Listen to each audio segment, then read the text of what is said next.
रजीम बिस्मिल्लाहिर्रहमानिर्रहीम। Dear student, अस्सलाम वालेकुम। वीडियो को लास्ट तक एंड तक क्लास में देखा करें ताकि कोई आपका इम्पोर्टेंट पॉइंट मिस ना हो जाए। तो आज हमारा टॉपिक है इम्पोर्टेंस ऑफ इक्विलिब्रियम कांस्टेंट।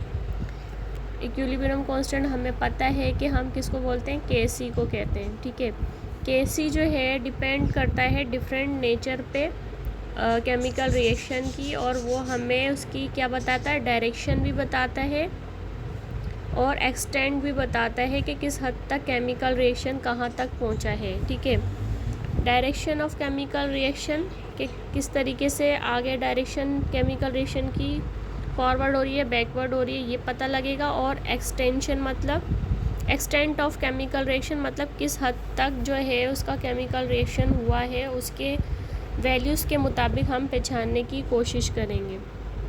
एक चीज़ तो ये हो गई। दूसरी चीज़ ये कि QC जो है हमारे पास, KC और QC हमारे पास है क्या।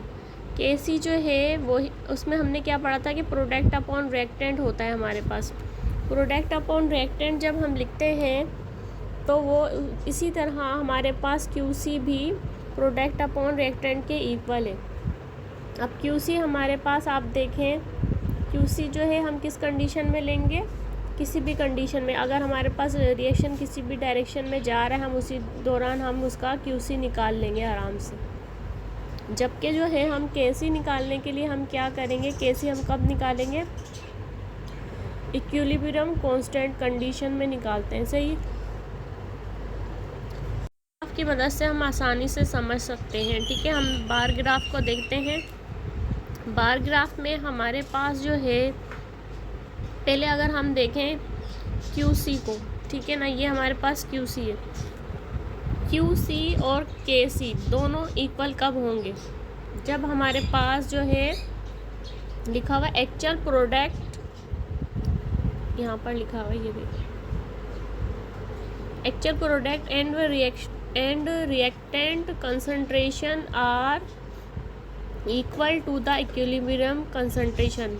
जब हमारा जो है रिएक्शन इक्विलिब्रियम पोजीशन पे आ जाएगा। हमें पता है इक्विलिब्रियम कंडीशन कब बनती है, जब हमारा रिएक्शन इस तरीके से होता है, बैकवर्ड और फॉरवर्ड इक्वल। ठीक है, अब एक कंडीशन ये है कि हमारे पास QC जब ज़्यादा होगा तो हमारे पास जो है रिएक्शन जो है रिवर्स में आएगा।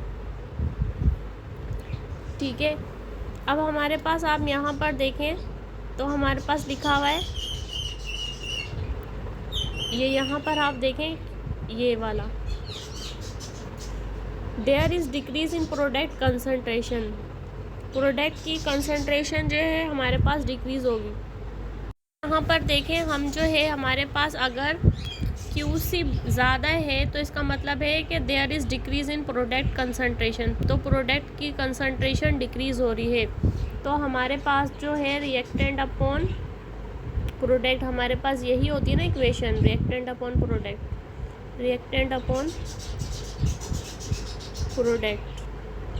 तो हमारे पास क्या होगा कि हमारे पास डिक्रीज़ होगी प्रोडक्ट की कंसंट्रेशन, क्योंकि हमारे पास QC जो है ये बड़ा है, और तो हमारा रिएक्शन जो है रिवर्स डायरेक्शन में जाएगा और बनाएगा फॉर्मिंग मोर रिएक्टेंट, तो वो मोर रिएक्टेंट बनाना शुरू कर देगा। तो ये हमें डायरेक्शन बता रहा है कि हमारे पास अगर QC जो है ज़्यादा है, आप देख लें यहाँ पर, ये आपको यहाँ जो नज़र आ रही है ये चीज़, QC जब आपका ज़्यादा है तो हमारे पास जो है क्या होगा, डिक्रीज़ इज़, हमारे पास प्रोडक्ट डिक्रीज़ होगी और कंसंट्रेशन जो है रिएक्टेंट की इंक्रीज़ होना शुरू हो जाएगी। ठीक है, इस तरीके से अभी हमारे पास जो है फॉरवर्ड रिएक्शन में क्या होगा, हमारे पास जो है रिएक्टेंट की कंसंट्रेशन जो है इंक्रीज़ होगी, increase in product concentration, product की कंसंट्रेशन इंक्रीज़ होगी तो क्या होगा, फॉर्मिंग, यहाँ पर मैं आपको पढ़ के सुनाती हूँ, एक मिनट। यहाँ आप देखें तो आप जो है इस यहाँ पर आपको पता लग रहा है पॉइंट नंबर 2 में जो हमें फॉरवर्ड रिएक्शन के बारे में बता रहा है कि अगर क्यूसी कम है, increase in product concentration for equilibrium, तो प्रोडक्ट की कंसंट्रेशन जो है इंक्रीज़ होगी इक्विलिब्रियम कंडीशन पे, तो क्या होगा, so the forward reaction occur, तो फॉरवर्ड रिएक्शन होना शुरू हो जाएगा। जैसे कि आप यहाँ पर देख रहे हैं, हमने देखा था इस डायरेक्शन में जा रहा था, तो हमारे पास क्या हुआ, प्रोडक्ट की कंसंट्रेशन इंक्रीज़ हुई और साथ में फॉरवर्ड रिएक्शन होना शुरू हो गया और फॉर्मिंग एडिशनल प्रोडक्ट, तो एडिशनल प्रोडक्ट बनना शुरू हो गई। ये हमारा फॉरवर्ड रिएक्शन था। क्यूसी के लिए हमारे पास हम यहाँ पर भी लिख सकते हैं, मैं आपको यहाँ लिख कर दिखा देती हूँ। इसके लिए हम लिखेंगे ये क्यू कम है केसी से, ठीक है, और हमारे पास यहाँ पर क्यूसी जो है बड़ा है केसी से, और यहाँ पर हमारे पास दोनों एक दूसरे के इक्वल हैं। और हम अगर हम इसकी पहचान करें, अगर हम साइन से, तो हम इसकी पहचान ऐसे भी कर सकते हैं। यहाँ पर हमने जो एरो बनाया था कि ये हमारा जो है रिवर्स रिएक्शन है, तो हमारा इस एरो की डायरेक्शन इस तरफ होगी, इस यहाँ पर प्रोडक्ट फॉरवर्ड रिएक्शन है, तो हमारे पास इस तरीके से होगी। तो जब हमारे पास रिवर्स रिएक्शन हो रहा था, तो हमें क्या बोल रहा था, डिक्रीज़ हो रही है प्रोडक्ट की कंसंट्रेशन। यहाँ पर हमारे पास जो है, यहाँ पर हमारे पास P है, तो प्रोडक्ट की कंसंट्रेशन हमारे पास क्या हो रही है, डिक्रीज़ हो रही है। यहाँ देख लें, प्रोडक्ट की कंसंट्रेशन डिक्रीज़ हो रही है, और फॉरवर्ड रिएक्शन में क्या हो रहा है, हमारे पास फॉरवर्ड रिएक्शन में प्रोडक्ट की कंसंट्रेशन इंक्रीज़ हो रही है, ठीक है।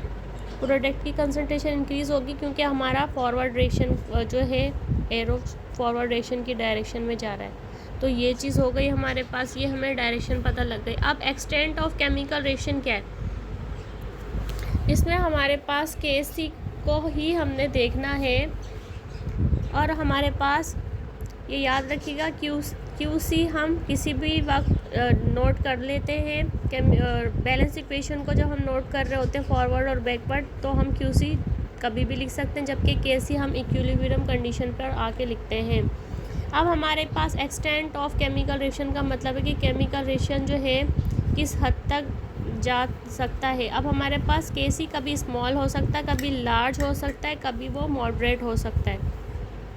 तो हमारे पास यहाँ पर 3 पॉइंट हैं, यहाँ पर हम इन पॉइंट को ज़रा देखते हैं। तो क्या लिखा हुआ है यहाँ पर, हमें बताया जा रहा है कि अगर हमारे पास, ये आप देखें, हमारे पास केसी की वैल्यू है फर्स्ट में, उसमें क्या लिखा हुआ है 7.4 × 10⁻⁻13, मतलब हमारे पास इसमें लिखा हुआ है रिएक्शन विद लो